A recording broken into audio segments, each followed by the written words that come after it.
So, when we're looking at psychiatric disorders, it can get immensely complicated. And one of the reasons for this is psychiatry is one of the only fields of medicine where you're not taking a direct look at the organ that's being affected. Obviously, with neurology, we can use MRIs and CT scans, and there is some use of advanced imaging in psychiatry, but not very often.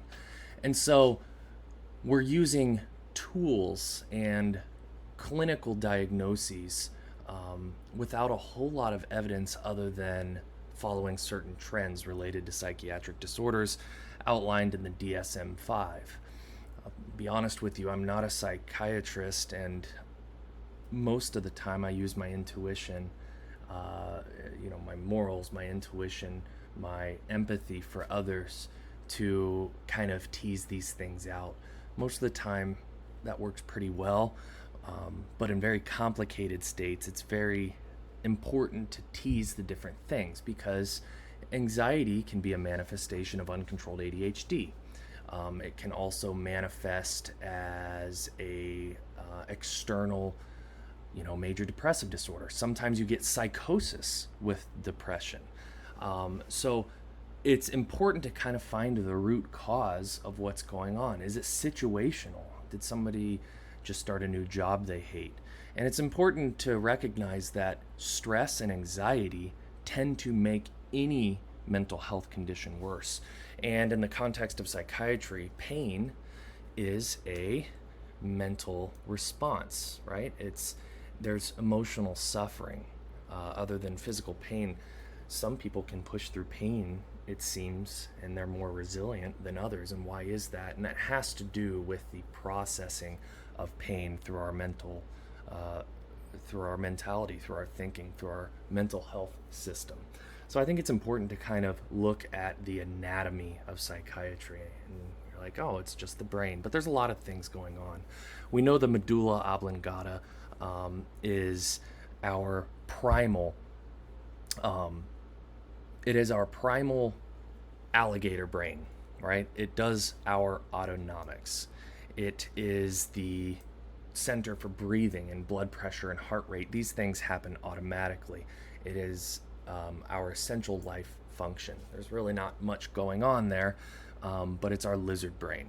And it's important to know that if you get stabbed in this area, you're going to die, right?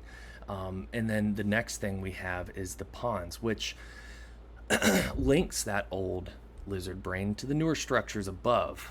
And it's also really important and involved in dreaming and sleeping. Probably one of the reasons why our dreams don't make sense. Anyway, next to the pons, we have the reticular formation, which is just a bundle of ill-defined nerves which have to do with arousal. Interestingly, when these have been removed from cats in the past, they fall asleep and never wake up. They go into a coma. The cerebellum, which in Latin I think means like little brain, looks like a little brain. And this has to do mainly with coordination and voluntary muscle movements. So like when I'm playing Call of Duty. And this is also the area where when you're swimming in alcohol, when you drink alcohol and play Call of Duty, you tend to get a lot worse. And then moving up a little bit, we have our thalamus. I want you to think of the thalamus as like the call center, the sensory switchboard. It's the call center for all the inputs coming in from your sensation, touch, basically everything except for smell. Interestingly, smell has a direct route to the brain and doesn't go through the thalamus, but everything else does. And the thalamus decides what things are important enough to move up to higher centers in the brain in order to recognize. Yeah, you're probably sitting in your chair right now and your feet are on the floor. You probably don't recognize the pressure from your feet being on the floor because it's not important. But when you now are thinking about it, I'm sure you can feel that pressure inside your shoe or things like that. So the sensory switchboard, and it's highlighted in red because there's an important structure we're going to talk about which has inputs from that area, and all the areas I marked in red which provide input to that area, and it's the prefrontal cortex. But the next place we have that's important is our limbic system. This is our emotional control center. But this emotional control tends to be more primitive, right? It's our quick response. It's our emotional response to how we're feeling. It's that, irritation you get when you're hungry. It's the it's the somebody's yelling at you and you're put in that fight or flight and you want to hit them. What keeps you from hitting them? Mainly, thank goodness, of the prefrontal cortex. But the limbic system can be split into 4 different places. We have the hypothalamus, which we know from the autocoids lecture, monitors and regulates body temperature, our sex drive, thirst, our endocrine system via to the pituitary, our hunger, which can be split in the lateral and ventromedial areas. The lateral hypothalamus is the area that makes you feel hungry. And so if you took out the lateral hypothalamus, you would never feel hungry again. And then we have the ventromedial, which makes you feel full. If you cut this area out, it doesn't matter how much you eat, you will always feel full. You will always be hungry. Sorry. The pituitary, obviously, is our endocrine system, right? This is what, we have the posterior and anterior pituitary. We won't go over all of that because we have before, but it regulates all of our endocrine functions, thyroid, everything, okay? Then we have our amygdala. This is that primitive response I was talking about, more concise than just the general term limbic system. But this is your rage and fear, mainly. A lot of the amygdala and inadequate regulation of the amygdala tends to be a lot of where anxiety comes from. It's our basic animalistic emotions and reactions to that. So, if you scare a dog, the dog may jump out and bite you, and that's due to a fear response from the amygdala. Dogs and cats and rats and birds, they don't have as developed of a prefrontal cortex as humans do. So they tend to be more animalistic, whereas humans are not. Now, I'm sure you can think of your uncle at the Thanksgiving or whatever holiday you practice at the dinner, and you might think that their prefrontal cortex is not as developed, but it is. It's just not practiced. And we'll talk about how we can practice to improve prefrontal cortex activity. And then we have our hippocampus, which has to do with memory processing. There's a lot of neuroplasticity that goes on in here. It's not where memories are stored, but it is where they are organized. So if this area is damaged, you can't store new information, but you usually can retrieve old information. Lots of neuroplasticity goes on here. Being in PA school, you're constantly exercising your hippocampal regions. You can see the basal ganglia is listed on here. And remember, the basal ganglia is just a group of subcortical nuclei within the brain, usually responsible for motor control, as well as motor learning, like playing guitar, executive functions and behaviors, and emotions. But it's fine-tuning these things, right? We learned about Parkinson's and Huntington's disease, and where we can have inefficiencies of the basal ganglia. And we'll talk about that in the next lecture when we talk about antipsychotics. We have the occipital lobes, which has your visual cortex and your feature detectors, mainly with sight. And it's interesting because your whole brain is plastic. All of your neurons, and this is really important with psychiatry, okay? You have to think about your brain as being dynamic. It's constantly changing, although we think it doesn't. It does, because people who go blind, for example, a lot of your occipital lobe can reprogram itself to increase the sensitivities to other senses. So they might have better hearing. You've heard of people with like echolocation and things like that. So our brain is entirely plastic. And if you don't exercise some parts of your brain, if you don't use it, you'll lose it. Or if you overuse it, you can create pathology as well. So it's important to recognize that homeostasis is always the answer. It's not too little or too much. Our temporal lobes are mainly to interpret sounds. We know of Wernicke's area, where we use what we use to interpret written and spoken speech. And damage to these areas can cause problems with grammar and word order, what you hear or read. And then we have our higher centers, or even higher centers, our cerebral cortex. We have the left and right who talk through the corpus callosum. And it's interesting because people can live absolutely normal lives if they cut their corpus callosum, but it's like your brain is split in two. So the right and left half of your body can be doing two different functions at the same time, that you're not aware of. Usually one side of the brain takes major control of the conscious and things, so the other side is more of a mute partner, but it still can do things on its own. There's a really cool episode of House about this.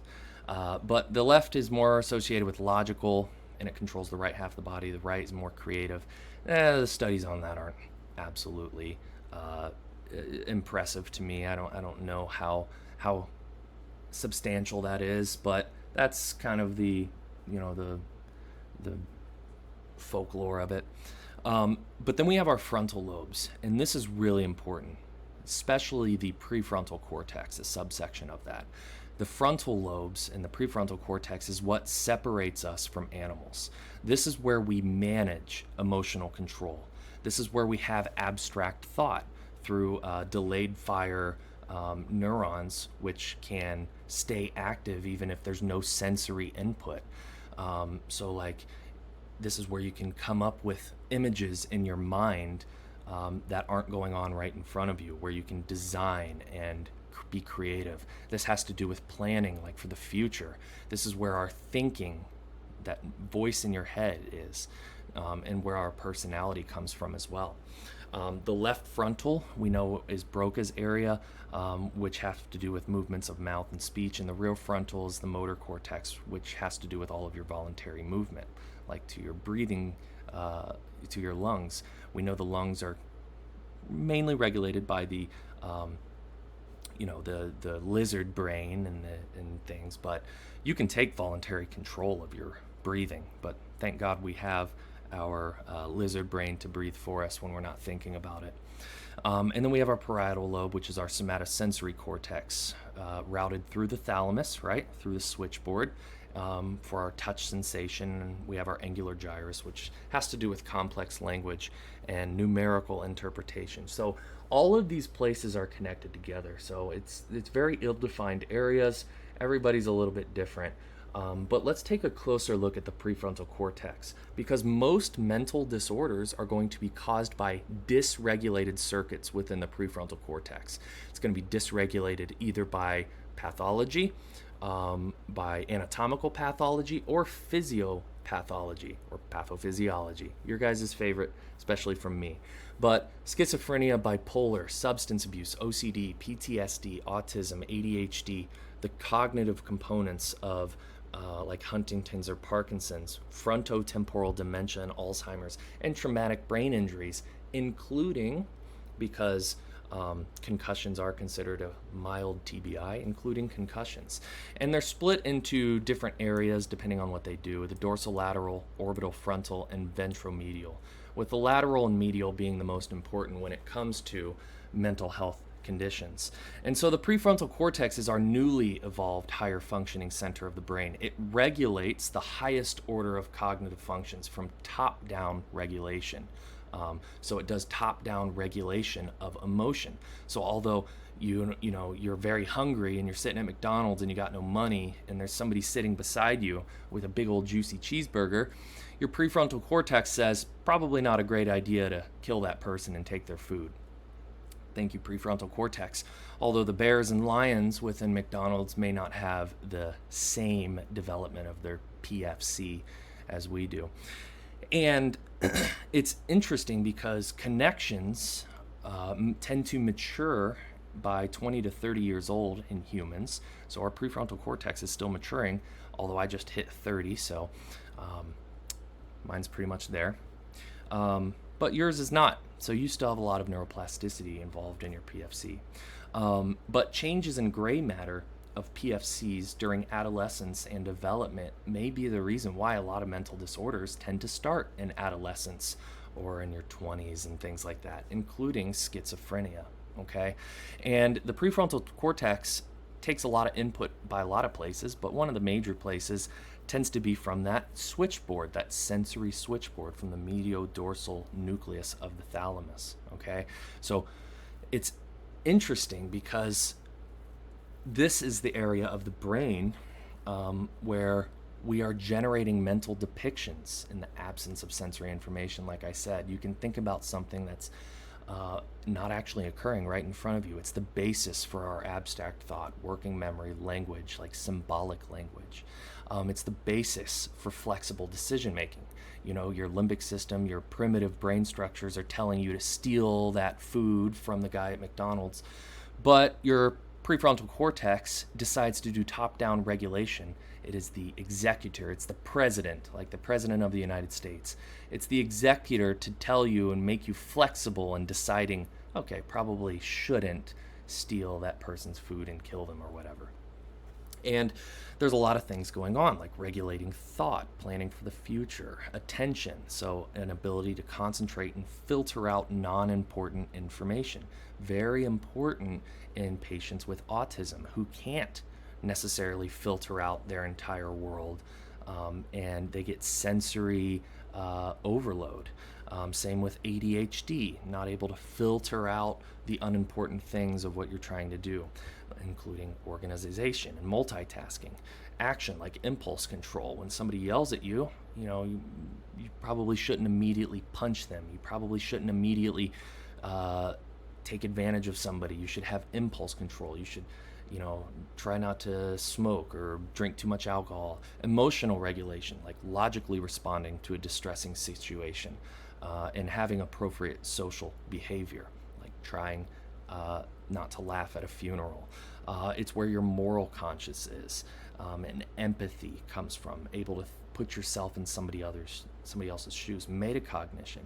This is our ability to think about thinking, to understand others, having insight and judgment. Maybe in PTSD, one might use their metacognition to think, is this really happening right now? Or is this war actually happening right now? Or is this just a vivid memory or a dream going on?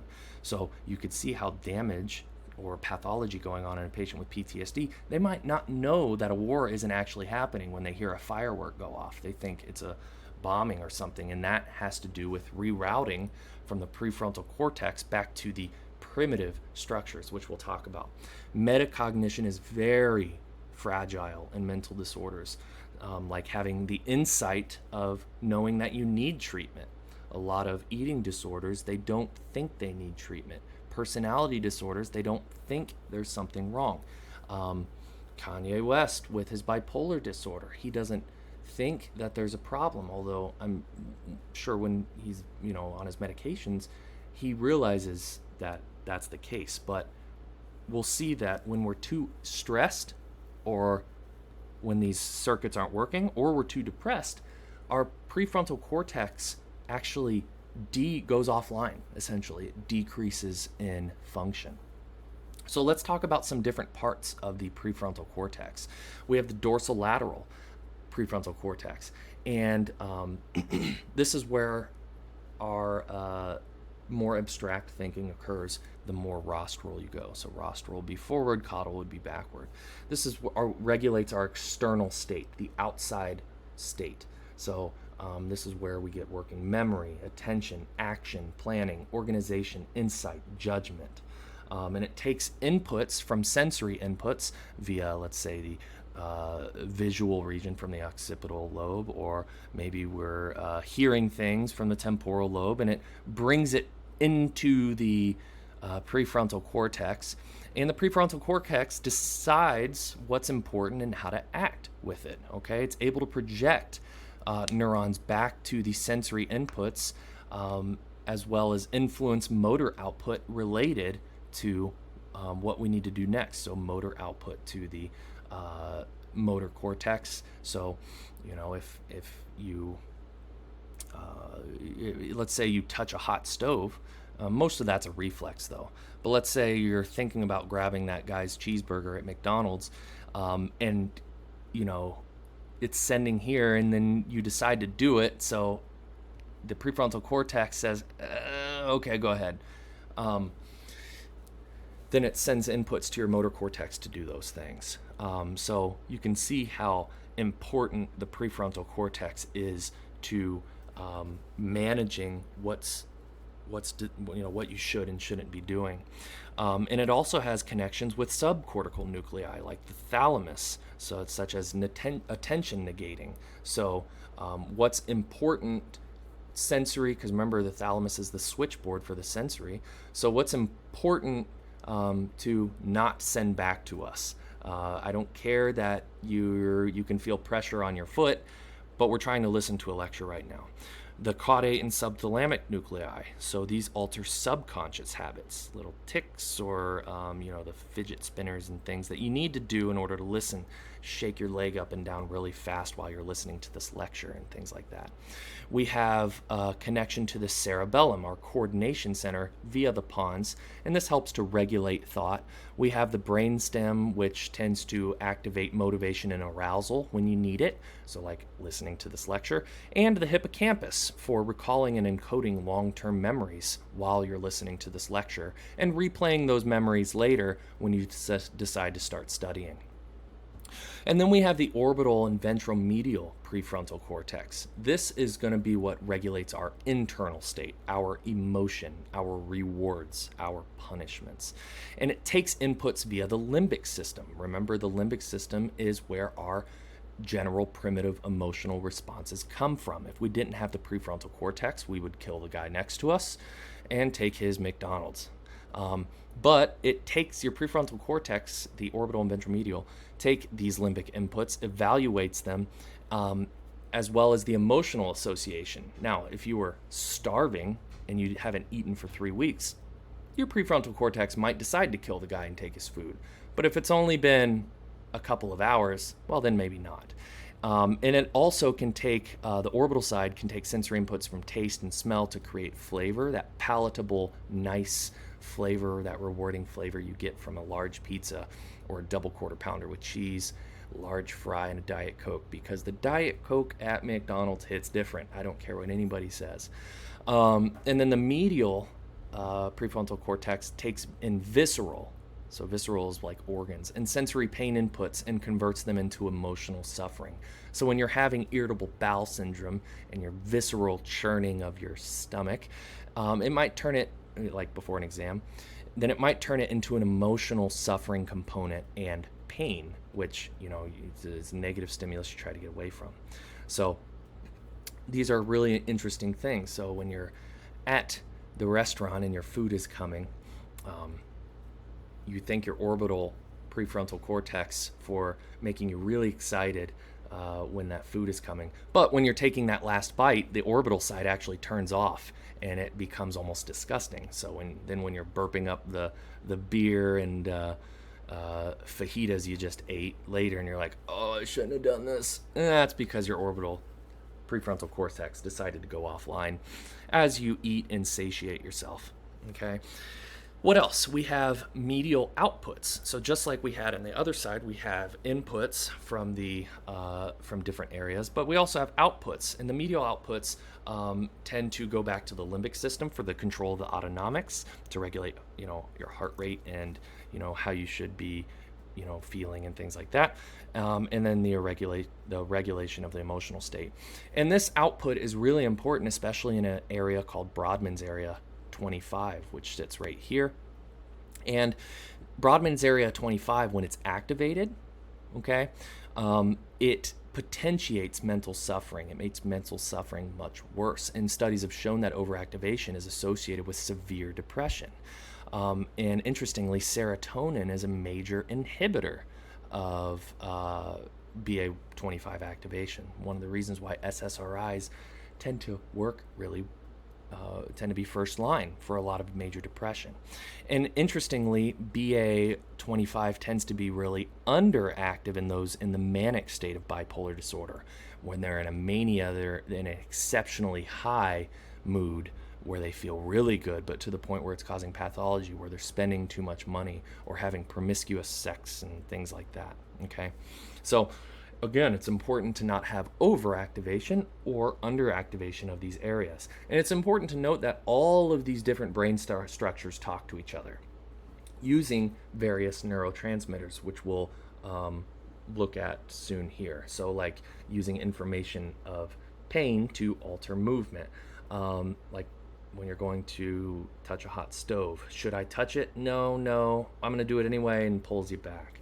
So, prefrontal cortex, thank you for all the safety you provide us. The prefrontal cortex, obviously, we have left and right hemispheres, and there are some areas where there's a difference between the left and right side. The left hemisphere has, if there's damage or pathology going on in the left, it tends to be associated with depression. The right hemisphere, when there's lesions to the prefrontal cortex, has been associated with inappropriate thoughts, actions, and emotions. So the right side is really important for taking out, things that go against your morality, inappropriate thoughts and inappropriate actions and emotions. So we find that in those with ADHD, the right prefrontal cortex tends to develop slower, and so it can impair impulse control. Whereas in the manic phase in bipolar disorder, it tends to be underactive, but then normalizes when the patient goes back into a normal mood state. So again, it's really important to recognize that these homeostatic mechanisms are not good if it's too high or too low. And so we tend to find that activation of the prefrontal cortex follows an inverse U shape, where the extremes tend to be deep sleep or dissociative trauma. You can see here that the higher you go on this curve, the more strong your prefrontal cortex function is, and the strongest is always the best. And then the lower you go tends to be weaker prefrontal cortex production or function. And so when one has little arousal, like when you're fatigued, or on the other side, too much arousal from stress or anxiety or whatever, this can be a problem. Your prefrontal cortex function diminishes the more you go on the extremes of these. And so, of course, when you're in deep sleep and you have a crazy dream, it tends to make sense while you're in the dream. When you're dreaming, everything makes sense, even if once you wake up and your prefrontal cortex turns on, then you realize, oh my gosh, why did I think that made any sense whatsoever? Or if somebody wakes you up from a sleep and asks you something, like they turn on the light real quick and say, hey, the blue Gatorade decided to take guitar picks and mom called. And your brain is like, wait, what did you just say? And then they end up saying, hey, we're going down to the store for some Coca-Colas. Do you want some? The reason is because when you wake up from a deep sleep, your prefrontal cortex function hasn't become alert yet. And so your brain wasn't able to interpret what the person said, and it made no sense to you. But then as you become alert, you realize that the crazy dream you just had and what they said made no sense whatsoever. But on the other side, if your state of arousal becomes too much, like when you're overstressed for an exam, this is why I have you guys take deep breaths before an exam, or on the other side, when you have dissociation, like a patient with PTSD who hears a firework become overstimulated and they dissociate thinking it's actually going on, well, that can be considered as kind of unconscious as well. They're not conscious, and their prefrontal cortex has completely went offline. So we want our prefrontal cortex to be completely online, not offline. So the middle is where we need to be. The thing is think about heart failure, okay? When I told you before, when you become a little bit dehydrated, your heart compensates, right? It has increased dromotropic, ionotropic, chromotropic effects. It tends to increase your heart rate, and in the short term, your blood pressure doesn't drop. And your heart does a really good job at that until you drink more water and everything goes back to normal. But it was the chronic states, right? It was when somebody has chronic kidney disease and their kidneys are reading their blood pressure as being low all the time. Well, what happens? Your heart compensates, but it continues to compensate until it decompensates and becomes permanent. There's no difference. Just like When somebody becomes overweight and they lose the weight, well, because their adipose tissue and their cells stretched out, it's a lot easier to become overweight again, and that's because of chronic pathology and inflammation and fibrosis and things altering the function. There's no difference that goes on in the prefrontal cortex. If you're chronically stressed, anxious, chronically depressed, fatigued, whatever, it happens over time, the neuroplasticity of your prefrontal cortex weakens. And the problem is when that weakens, all of the neurocircuitry ends up rerouting to more primitive structures, such as your limbic system and your amygdala. And so you tend to have worse control over time, like with migraines. When you don't prevent migraines, they can get worse over time. So this leads to a homeostatic neurotransmitter reset and weakening of your prefrontal cortex. And it can be very hard to treat the more it remains untreated. And so what happens over time is as you are continue to be depressed or anxious or any mental health issue, bipolar, schizophrenia, whatever, when you're overstressed, you have obviously high levels of cortisol, your stress hormone, and catecholamines, epinephrine, norepinephrine. Your prefrontal cortex, when it's over here or over here, turns down. It weakens. It turns off. Well, you think about it as going offline. And this leads to weakening of the connections and strengthening, promotes the strengthening of alternative primitive circuits, either through the amygdala and basal ganglia or whatever.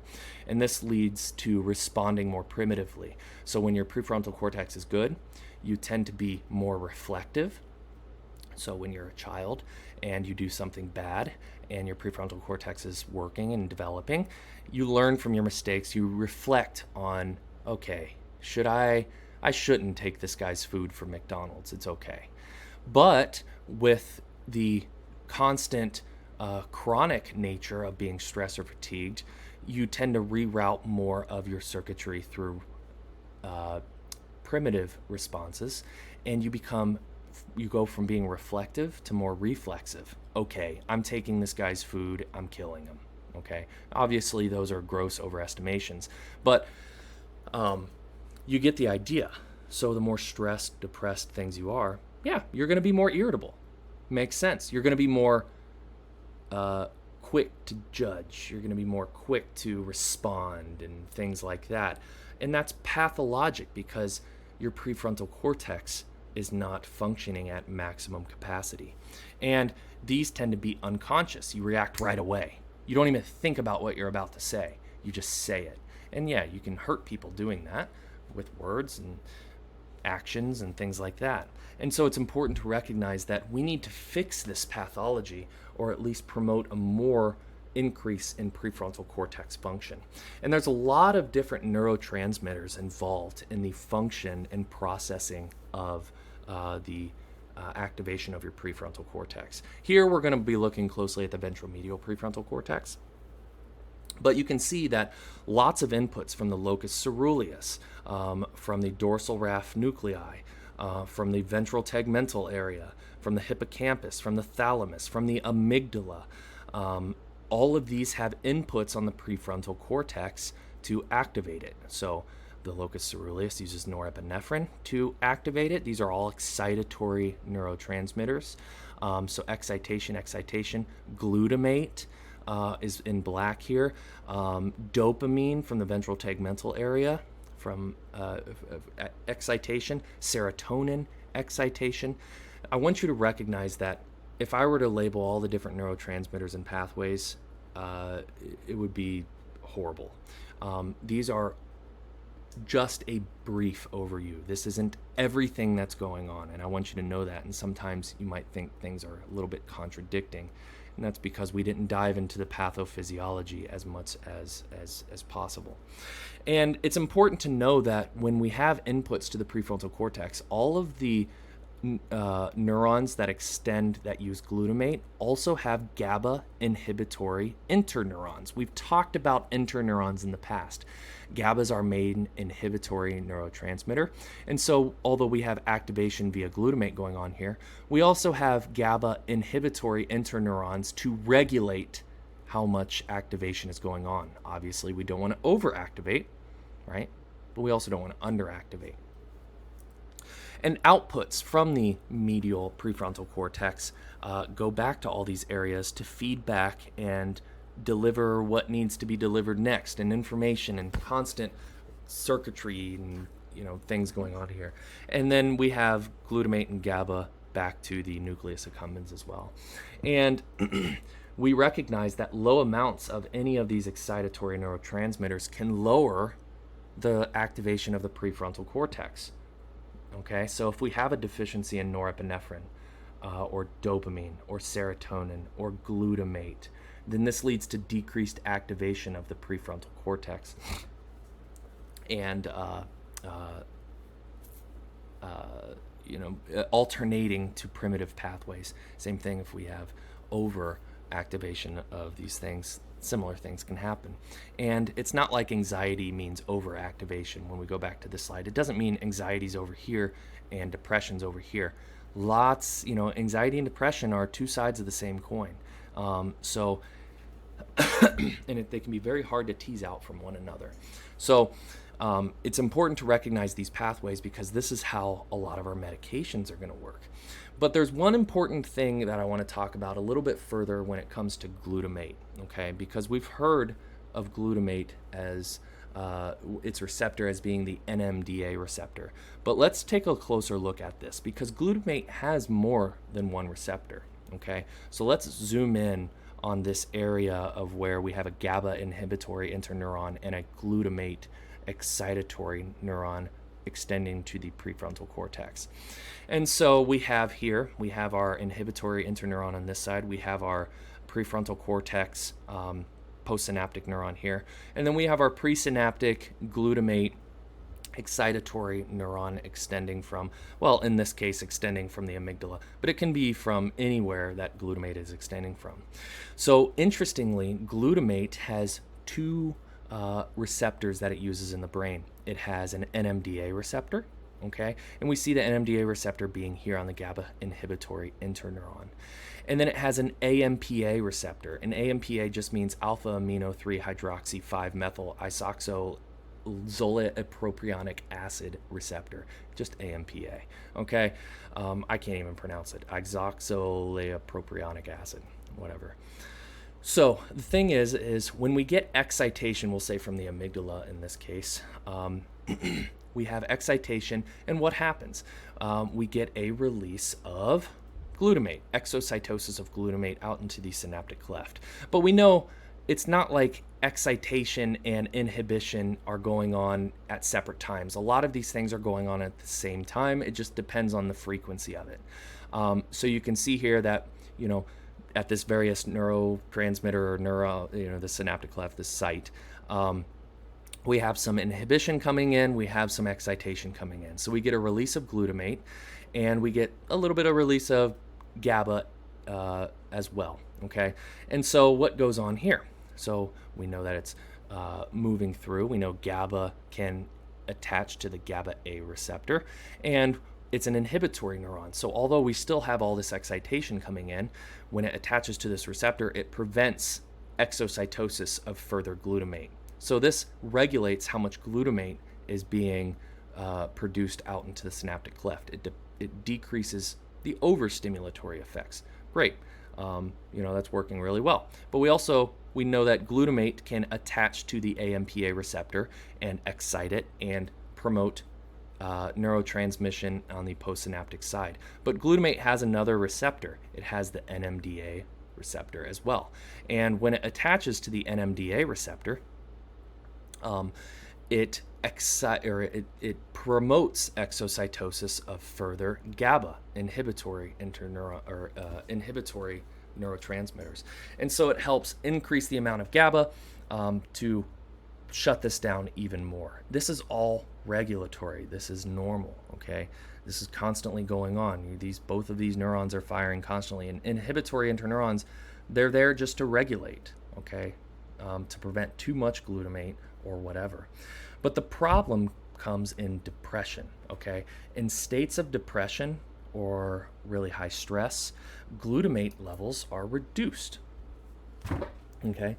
So we don't have as much excitation. And using like an NMDA receptor antagonist, namely ketamine, or we'll talk about dextromethorphan, we've learned that in the past, we'll kind of see how these can produce an effect, okay? So we know that, we're having a little bit of stimulation. Our glutamate is released into the synaptic cleft, not a lot of it, not as much as before, which is sad. And we don't get as much excitation of the prefrontal cortex. And we also don't get as much release of GABA inhibitory molecules as well. And so what happens is these receptors, these neurons aren't working as hard anymore. They're not releasing as much as their GABA. They're not releasing as much of their glutamate anymore, right? And you can see I decreased the size from the last slide to this slide because just like everything else, when you don't use it, you lose it. And so it weakens the connections between the presynaptic glutamate and the GABA inhibitory interneuron. And so over time, this just becomes the new homeostatic reset, just decreased activation of our AMPA receptors. And our idea here is that if we can use an NMDA receptor antagonist to prevent GABA from being produced, then we can theoretically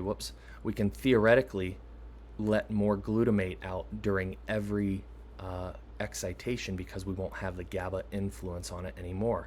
And once we start using this pathway more, this neuron will beef back up in size and it will strengthen that connection again, okay? And then obviously when we stop using the medicines, because a lot of the like ketamine is more periodic dosing, not daily dosing, then we'll get restoration of function and we'll re-strengthen these areas. So like ketamine's not meant to be used long term, but ketamine has been proven to be very powerful in these ways, okay? So this mechanism can lead to chronic atrophy and pathology, okay? One thing I want to tell you about is just a little bit more on the monoamines.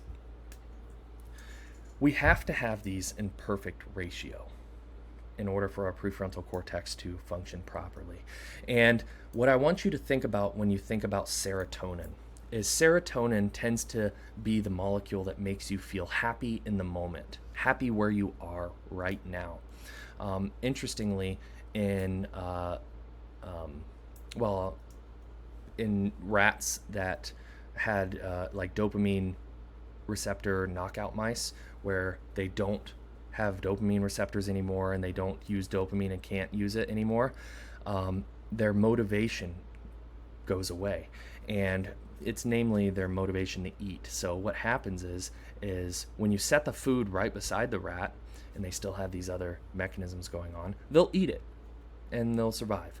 But if you put the food as much as like 12 inches away from them, they'll never seek out the food and they'll starve. And so dopamine tends to be our major motivator and our reward when we are motivated and getting something done. This has to do with our alertness, our clarity, our motivation, our working memory. And a mixture of dopamine and serotonin is where our appetite comes from, because although we're happy in the moment, if we're motivated by food, then we'll eat, right? And norepinephrine, I want you to think about as being your neural energy. There's a big difference between neural energy and metabolic energy, right? There's a lot of marathon runners, maybe when you're really tired at night because you're so exhausted, you had a big day doing Toledo Grows, working outside, but you still need to study. You might realize that your body feels really tired, but drink a cup of coffee or whatever, and you still have a lot of neural energy, and a lot of exercise actually improves neural energy. So this is the energy you feel to do it, okay, to get it done. Determination, learning memory, and a mixture between serotonin and norepinephrine. You're happy and you have the neural energy. This is where you can endure all of the exams and everything going on, okay? And then norepinephrine and dopamine, obviously, if you have the neural energy to get it done and do it, and you're motivated to do it, this is where your attention comes from, okay? You're attentive, you're ready to go, you're getting it done, you're motivated. And it's a perfect balance of all three of these things, which are going to give you a balanced mood. Obviously, if you have a decrease in dopamine, or a decrease in norepinephrine or serotonin or two or all of these things, then your mood can be diminished. So this is really, really important, okay? Because this is why some antidepressants work for some but not for others. And it, knowing these things can really help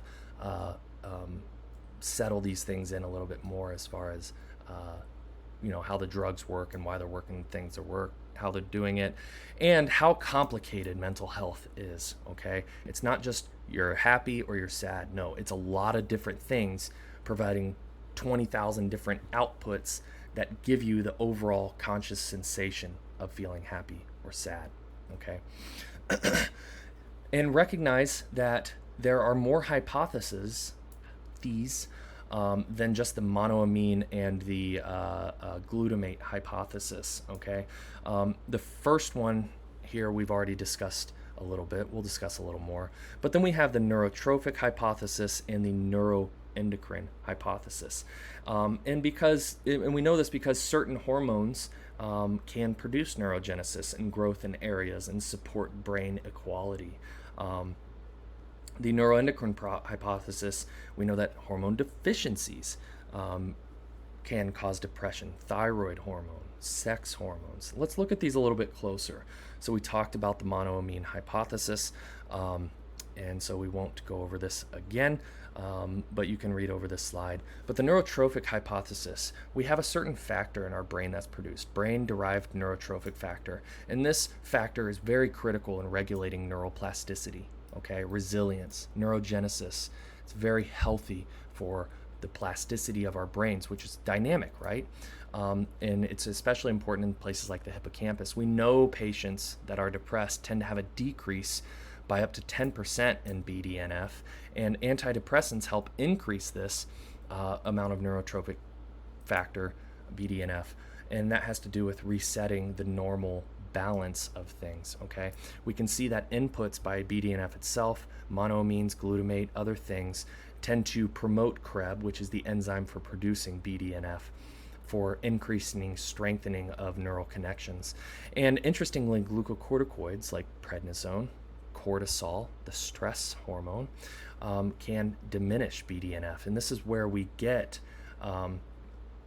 cortisol-induced mood lability, depression, anxiety, or steroid-induced psychosis, because it blocks CREB and BDNF, and it tends to go against this system. So we know when we're stressed out, just like I said, your prefrontal cortex tends to go down a little bit, but increased levels of stress hormone or exogenous steroids like prednisone used chronically, we can get suppression of CREB and decrease in BDNF, and linked to these things, okay? We've learned these in previous lectures. We know that up to 25% of depressed patients tend to have an abnormal thyroid function, and that has to do with metabolic activity. So it's important to recognize that if a patient is depressed, check their thyroid hormone, make sure they're not diminished in that. Don't try to just put them on an antidepressant. Make sure you work up secondary causes. Sex steroids, we know patients, postmenopausal patients or men with low T, it can lead to depression. All of these are steroids, right? And so hormone replacement tends to improve mood in all of these patients as well, okay? Recognize also that you don't have to use medication to treat depression, anxiety, or all mental health issues.